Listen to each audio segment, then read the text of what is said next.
r/AskReddit, how have you seen a person's life be ruined in a single day?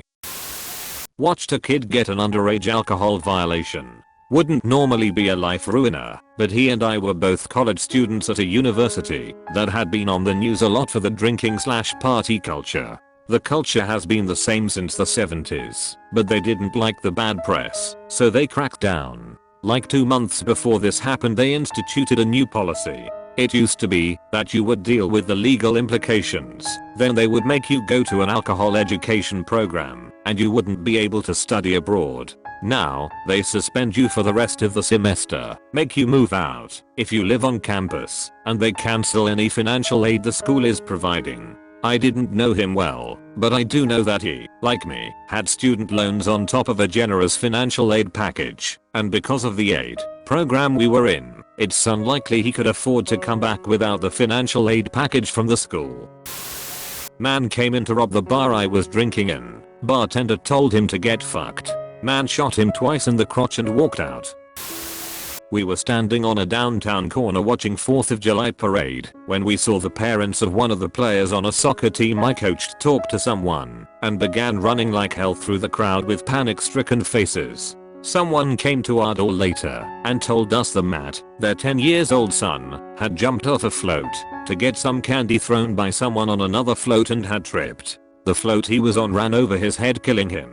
Our son was on the same float and hadn't gotten home yet. One of the most depressing moments in my life. The parents were never the same. The people on floats in our town never threw candy again.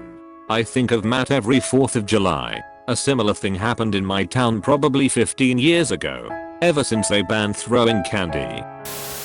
I know a man whose car was sandwiched between 2 semis, killing his wife and all 3 of their children instantly. Somehow he walked away with only a broken arm, but I'm pretty sure he wishes he hadn't. My friend's husband produced and consumed child porn, including some photos of their children and nephews. She found out when DHS raided their apartment. It tore her life apart. She's doing well now, though. Divorced, obviously, and he no longer has any parental rights. She's still struggling to help her kids process the whole thing. I used to work the front desk of ours for a big hospital. There was a cute elderly gentleman who had been hired for the janitorial staff. I onboarded him and remembered how sweet, kind, and appreciative he was all the time. One day, a few months into his job, he came to the front desk and looked completely different. His light spirit was gone and had been replaced by something much darker. He had come in to set up counseling appointments and proceeded to tell me why. He was on the job when he received a call that a patient had fallen and he needed to go to X spot to help clean it up. That was it. Of course, he didn't realize until he arrived at the scene that the patient had jumped to her death from the top of a 5-story garage building. He was the first person there, totally unprepared for the gruesome scene. No one had warned him of what he would find. No one thought that the poor janitor could been spared from seeing that. My heart still goes out to him. This was 8 years ago. I hope he got lots of counseling and was somehow able to move on with his life. He didn't have to say much for me to understand how deeply traumatized he was. Poor soul. One day during my junior year in high school, back in the 1980s, I came downstairs on a Saturday morning and my mom asked me, "Do you know Bob Johnson?" Asterisk. I said yeah. I sit next to him in English. She turned the local newspaper around and there was Bob on the front page in handcuffs. He had murdered his dad and tried to cover it up. Apparently his dad had been raping him for years, and Bob finally had enough. Shot his dad in the head with a .22 while he slept. Fortunately the courts were lenient. They gave him a new identity, moved him out to somewhere in the Midwest, and gave him counseling. I guess this one day ruined his dad's life and saved his own. I saw him on Facebook a couple of years ago. He's using his real name, is married with kids, and working as a driver for one of the big parcel delivery services. I'm so glad his life turned out pretty normal. Asterisk not his real name. A guy that I worked with asked to have Friday night off as he was going out of town. Turns out he went to go meet with an underage girl he met on Craigslist that ended up actually being a giant police sting. He was arrested for soliciting a minor. That was probably 6 years ago, and the last I heard he was still locked up. When I was in EMT school we were told about a paramedic student, instructor was a paramedic as well, who observed a stabbing call. They arrive at the bar and see a dude with a knife in his abdomen. Medic student takes lead and pulls the knife out, something you never do as I'm sure you know. Senior medic loses his fucking mind at this dumbass, asking him what the fuck he was thinking. Student freaks out and, you guessed it, puts the fucking knife back in. The patient died as a result. Student lost any chance of having a good job, not even just in EMS, and was charged with the death of the patient. Might have been manslaughter, I don't remember. His entire life was ruined because he freaked out and made a mistake on a call. Not a rookie mistake or a common slip up, but in about half a minute he ruined his life. My family. I woke up to the most horrifying screams. Never heard screams like that before, not even in the worst horror films. It was my mother, after being told dad had crashed his bike on the way back to base. I still have nightmares about them, and still break down about my father. It's been 15 years, but the man was my best friend and a great dad. A girl in my class got caught with a thermos full of vodka, and when the teacher caught her, she got sent to the principal's office. Well, when the principal asked her why she was drinking, the girl told him that she had been sleeping with the school resource officer. Dude was a cop stationed at the school having sex with a 10th grader. Got dragged out of the school by officers that worked alongside him. At the court hearing they found out he was having sex with 2 more girls at the school. His wife and 2 kids were in the courtroom to support him because he told them he was innocent. That kinda caved when one of the girls had a video of the 2 of them having sex. Our former SRO is now dating a former student who is the same age as me. We graduated in 2015. He left his wife and kids for her. We all shuddered when we remembered how often she was in his office during the school day, having lunch, hanging out, whatever. Watched a mom and her kid on a boat, escorted by law enforcement back to the dock. Her boyfriend had gone swimming off the boat. The wind pushed the vessel away from him.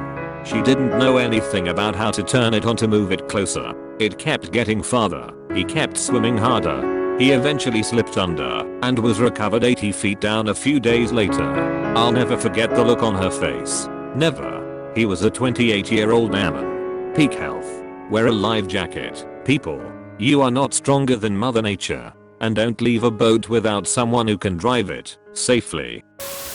When I was a kid I lived in an apartment complex. One of the families had 3 young kids. One day the parents needed to run some errands, so they hired a babysitter to watch the kids. The babysitter fell asleep, and one of the kids started playing with some matches. The parents came home to huge billowing clouds of smoke and fire coming from all the windows. All 3 kids and the babysitter died. They were only gone for about an hour. My dad used to work at Prudential Financial, and he told me that in the days after Enron stock suddenly dropped to nothing, some of his coworkers just walked around like zombies. Apparently they'd put a ton of money into Enron and were now completely screwed. That's nuts. Both of my parents worked at Pru. Both lost their jobs when I was in elementary school. I never asked what happened, but it was understood the company had to make major cutbacks. Looking back, it was definitely a difficult time for my mom, dad and us 3 young kids. But they never let on to that fact. Fuck, they're great parents. Have a friend whose boss got into an ugly car accident a week ago. Today she was officially told she's paralyzed from the waist down. She was also notified today that her husband died, non-car accident related. I don't know exactly why he passed, but to go from a happy life with your soulmate to not being able to walk and have your life partner is something I can't imagine recovering soon from. That's literally the stuff of my nightmares. Mine. When a non-curable rare progressive brain disease was diagnosed. I'm now 51 years old, in the final phase of my life, and my 52th birthday will probably be my last. Like 7ish years ago, a bunch of the crew chiefs at my guard base were out celebrating one of their own who got his associate's degree. They were all drinking, not a ton, and eventually went home. Except for one guy.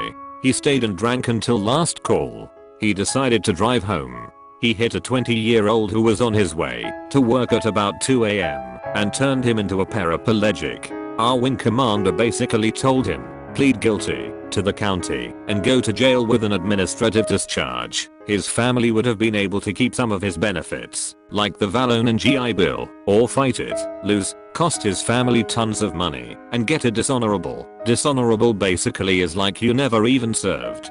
He plead guilty. Edit. Dishonorable like you never served in regards to benefits. Any bonuses you received you have to pay back. Medals are rescinded. It is also listed on job applications, and people will deny you because of it. I know a dishonorable is like a felony, but to do it is a long process, regardless if he got convicted in civilian criminal court. His discharge was a hey, you still have 2 years left in your contract before re-enlistment, so you're just going to resign that right now instead. Also, to the people who think that he got away scot-free, he didn't. He went to jail. Felony DUI and assault with a deadly weapon or something like that. The wing commander only allowed him to do at least one selfless thing and still be able to transfer his GI Bill and Valone to his family. He also had to pay medical expenses for the kid he hit, and probably other damages as well, so it's not like he got a free pass on that. Thank you very much for watching until the end. If you enjoyed it, please like and subscribe for more daily videos. I wish you a great day.